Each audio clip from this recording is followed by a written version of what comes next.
মোহাম্মদ আলী আরাফাত, যিনি বাংলাদেশের মানুষের কাছে মোহাম্মদ এ আরাফাত নামে বেশি পরিচিত। পতিত আওয়ামী লীগের মনোনয়নে ঢাকা ১৭ আসন থেকে এমপি হন এই আরাফাত। আওয়ামী শাসনামলে বাংলাদেশের তথ্য ও সম্প্রচার প্রতিমন্ত্রী হিসেবেও দায়িত্ব পালন করেছেন তিনি। এছাড়াও তিনি বাংলাদেশ আওয়ামী লীগের কেন্দ্রীয় কার্যনির্বাহী কমিটির সদস্য ছিলেন। ২০২৪ সালের জুলাই আগস্টে বৈষম্য বিরোধী ছাত্র আন্দোলন চলাকালে কবি নজরুল সরকারি কলেজের শিক্ষার্থী তাহিদুল ইসলাম নিহতের ঘটনায় পতিত শেখ হাসিনা সহ অন্য ৪৭ জনের মধ্যে মোহাম্মদ আলী আরাফাতও আসামি বলে জানা যায়। এছাড়াও আন্দোলন চলাকালে কয়েকটি হত্যা মামলার আসামি এই আরাফাত। গত বছর ৫ আগস্ট শেখ হাসিনা দেশ ছেড়ে পালিয়ে যাওয়ার পর আওয়ামী লীগের অনেক নেতা মন্ত্রী দেশ ছেড়ে পালিয়েছেন, আবার অনেকে গ্রেপ্তার হয়ে জেলখানায় বন্দী আছেন। প্রথম দিকে এই আরাফাতের গ্রেপ্তারের খবর ছড়িয়ে পড়লেও পরবর্তীতে জানা যায় তিনি দেশ ছেড়ে পালিয়ে গেছেন। ক্ষমতা হারানোর পর দেশ ছেড়ে পালিয়েছেন মন্ত্রী আরাফাত, সেই সঙ্গে মন্ত্রী থেকে ইউটিউবার বনে গেছেন তিনি। সাবেক তথ্য ও সম্প্রচার প্রতিমন্ত্রী নিজের নামে একটি ইউটিউব খুলে সেখানে নানা রকম অপতথ্য ছড়াতে ব্যস্ত রয়েছেন। সাবেক এই মন্ত্রী তার ইউটিউব চ্যানেলে সমসাময়িক বিষয় নিয়ে মিথ্যা গুজব ছড়াতে নিয়মিত ভিডিও প্রচার করেন, যার অধিকাংশ ভিডিও সমসাময়িক বিষয় নিয়ে দেশের রাজনৈতিক পরিস্থিতি উত্তপ্ত করতে এবং অন্তর্বর্তী সরকারের প্রধান উপদেষ্টাকে বিতর্কিত করতে।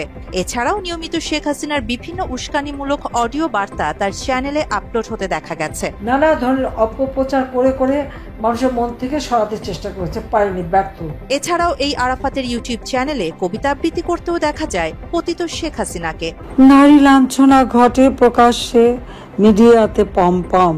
আরাফাতের মতো হাসিনা পুত্র সজীব ওয়াজেদ জয়ও তার ভেরিফাইড ফেসবুক পেজে নানা রকম গুজব প্রচার করছেন। অন্তর্বর্তীকালীন সরকারের প্রধান উপদেষ্টাকে নিয়ে নানা রকম মিথ্যাচার করতে কিছু গণমাধ্যমের ফটোকার্ড ব্যবহার করে উস্কানিমূলক ক্যাপশন দিয়ে প্রচার করতে দেখা যায় হাসিনা পুত্রের ভেরিফাইড ফেসবুক পেজে।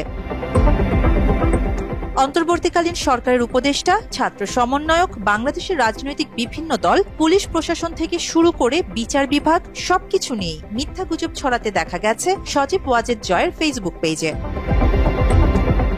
চলতি মাসে ভারত পাকিস্তান যুদ্ধ চলাকালে ভারত বাংলাদেশের মধ্যেও চরম উত্তেজনা সৃষ্টি হয়েছিল, যে কারণে চলমান পরিস্থিতিতে বাংলাদেশের সাধারণ মানুষকে সতর্ক থাকতে এবং যুদ্ধের প্রস্তুতি নেওয়ার কথা বলেছিল ডক্টর মোহাম্মদ ইউনূস।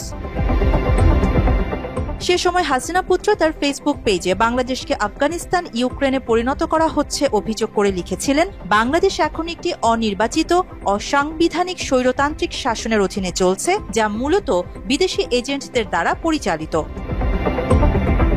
অন্তর্বর্তীকালীন সরকারের প্রধান উপদেষ্টা ডক্টর মোহাম্মদ ইউনূসকে উদ্দেশ্য করে জয় আরও লেখেন, বিদেশি প্রভুদের এজেন্ডা বাস্তবায়নের জন্য রাষ্ট্র ক্ষমতায় বসেছেন ইউনূস। ইতিমধ্যেই তারা আরাকান আর্মিকে আমাদের মাটিতে প্রবেশাধিকার দিয়েছে বলেও পোস্টে উল্লেখ করেন, যা সম্পূর্ণ মিথ্যা ও ভিত্তিহীন।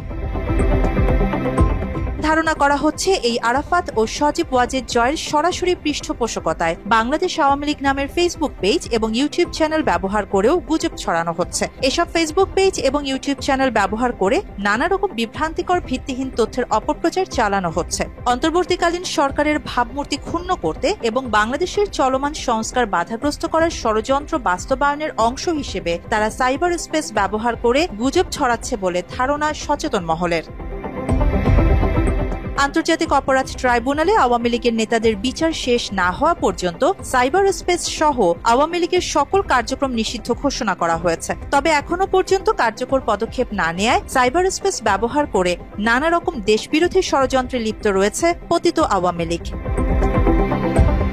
সাইবার স্পেস ব্যবহার করে পতিত আওয়ামী লীগের অপপ্রচার বন্ধে কার্যকরী পদক্ষেপ গ্রহণ জরুরি বলে মনে করেন সাধারণ মানুষ।